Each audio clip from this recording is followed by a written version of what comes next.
As we get into open house safety, I know there are a handful of people in this room that do open houses by themselves. I don't care if you're a man or a woman. Do not ever do an open house alone. Ever. Okay? You are a target. And you are liable for the homeowner's things while you're at the property. So Keith walks in and I'm like, Keith, let me show you the house. And as I'm walking Keith, he's like, go, go, go. And the 3 people that came with Keith run in and ransack the place while Keith is upstairs looking at the master bathroom again. Okay? You need more than one person at your open houses, and that's for your safety and also for the house's liability safety. Yes? I think it's also to make some of the people more comfortable. I was in a situation where I was doing an open house by myself, and a younger single female came, and she was uncomfortable being in the house alone with me. Right. So if there was someone else there, she would have been more comfortable and would have stayed longer. Did you have pants on? Okay.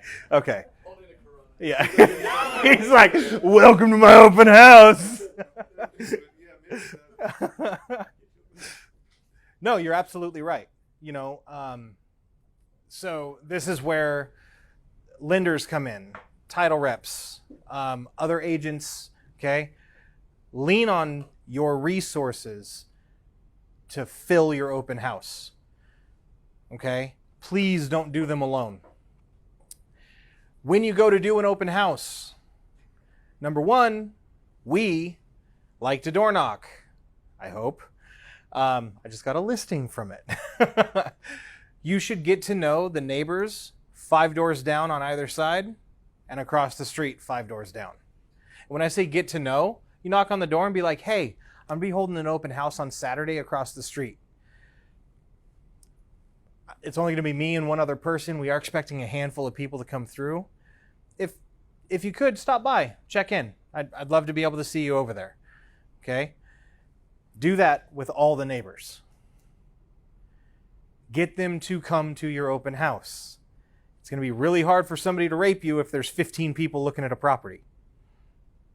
You know what I mean? Like, they can't assault you. They can't rob you. Well, they can, but most of these things are crimes of opportunity. It's because they look around, there's nobody there, and they're like, this is a good idea. So they take advantage of it.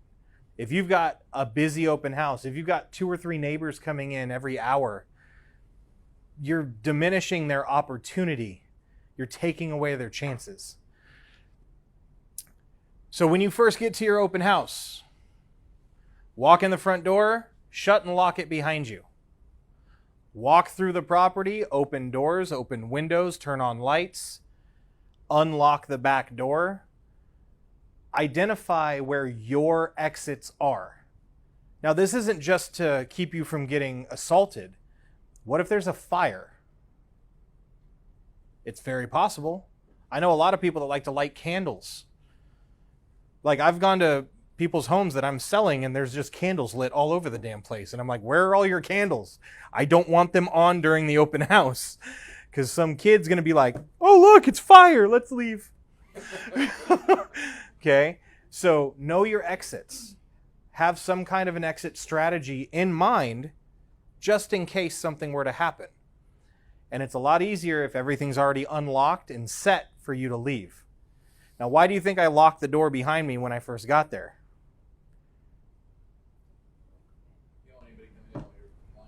Right. Because let's say it's 2 stories or it's just, a 3-bedroom house. I'm in one of the bedrooms opening a window and somebody walks in the front door and is now hiding in the garage. You want to be in control of your property. So welcome, sign in, and usher guests. Has anybody ever worked in loss prevention before? Yeah? So one of the first things that they teach you is let them know that you see them. Let them know that you're there. Okay, if I'm at Walmart or I'm at Target and they think I'm shoplifting, they're going to have somebody come shop next to me and watch me. Like, so I can see them. They're going to make sure that I can see them watching me.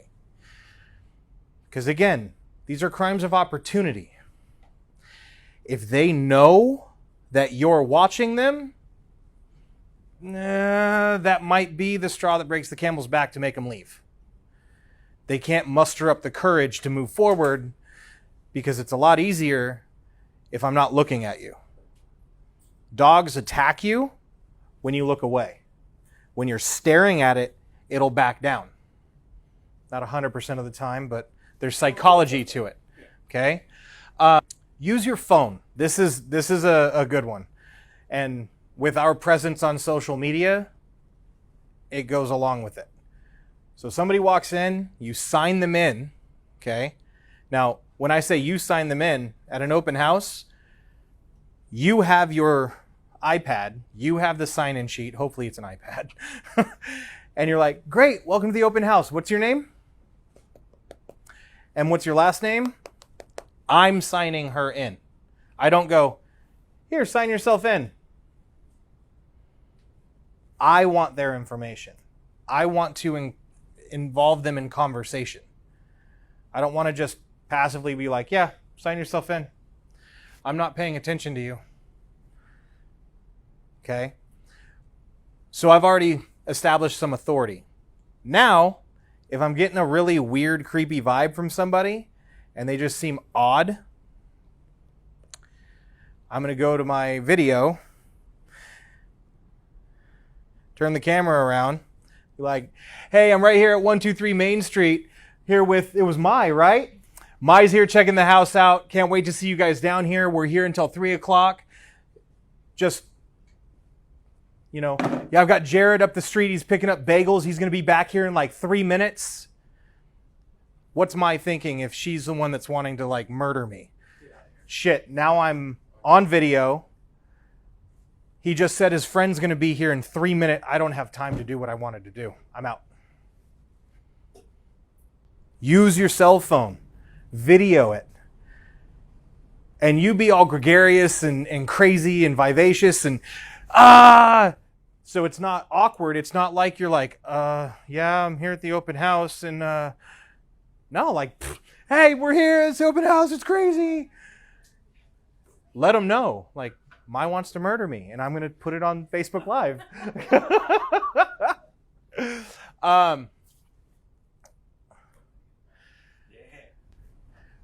So also, like I said before, know your exits, okay? If you are in your open house, you should be in the most common areas. You really shouldn't be going into bedrooms and bathrooms with guests. You should be in a hallway, you should be in the living room, you should be in the kitchen. Large open areas. Make sense? So when you get to private showings, yes? To that point, there's also just on a selling point to that, Kyle's always taught me, is if you go into a bedroom, you're going to make that room look smaller anyway. So you definitely, even on a selling point, don't want to necessarily go into the bedroom with them, because especially if there's 2 or 3 of them, now there's a 4th person, that room that's a 10 by 11 now feels like an 8 by 8. Yeah. You know what I mean? So you never want to necessarily be in there if you don't have to anyway, because it's just going to help sell the house. Right. So just, you don't need to go in front of them. Let them go in, let them experience the house, and just kind of do their own thing. Stand back and let them experience the features of the home themselves. So when you're doing a private showing, first and foremost, drive separately. Don't drive your client. Let me rephrase this. Don't drive your client if it's the first time you've shown them property. Okay? They should have a means of transportation. If not, send them the Uber app. Pay for an Uber for them to get there. Don't drive them. When you get there, park your car with your exit in mind. Back into the driveway. Park on the street. Don't park in such a way that you're stuck. Don't park somewhere that they can park behind you and stick you in one spot. Does that make sense?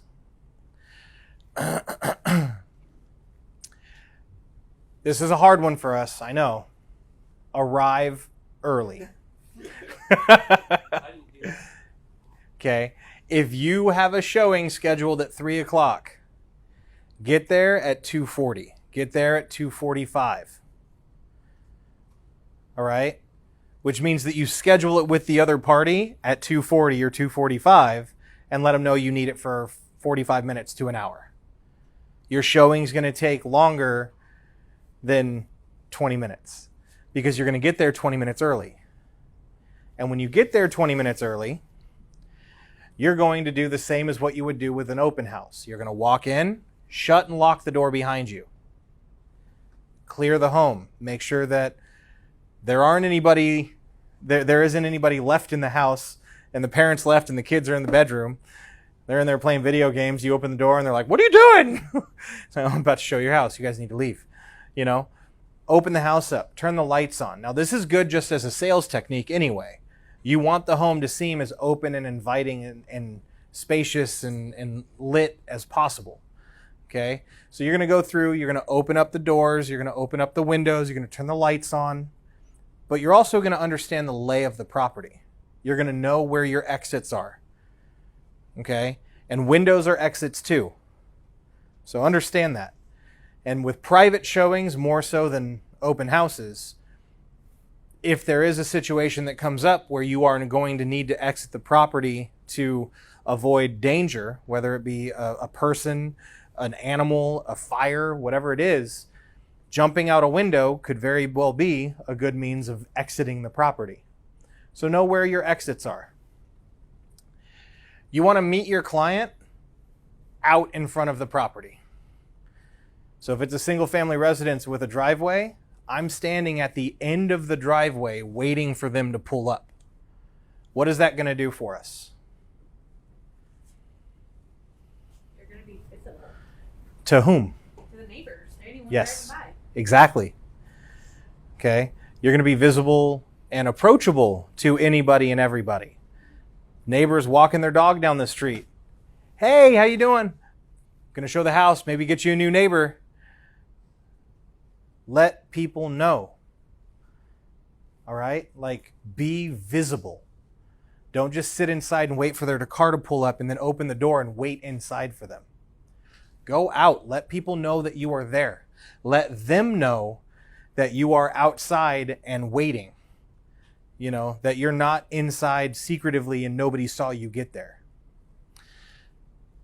Usher your client through the house. Anybody ever been to a wedding? No? Nobody's been to a wedding? Come on, meow. All right, Jared has been to a wedding. So when you get to a wedding, there's ushers. Or when you go to like a theater, there are ushers that show you to your seat. All right? And what they're going to do is they're going to walk you down the aisle, stop, and then say, "Your seat's right down this way." They're not going to walk you to your seat and be like, "Yep, sit right there."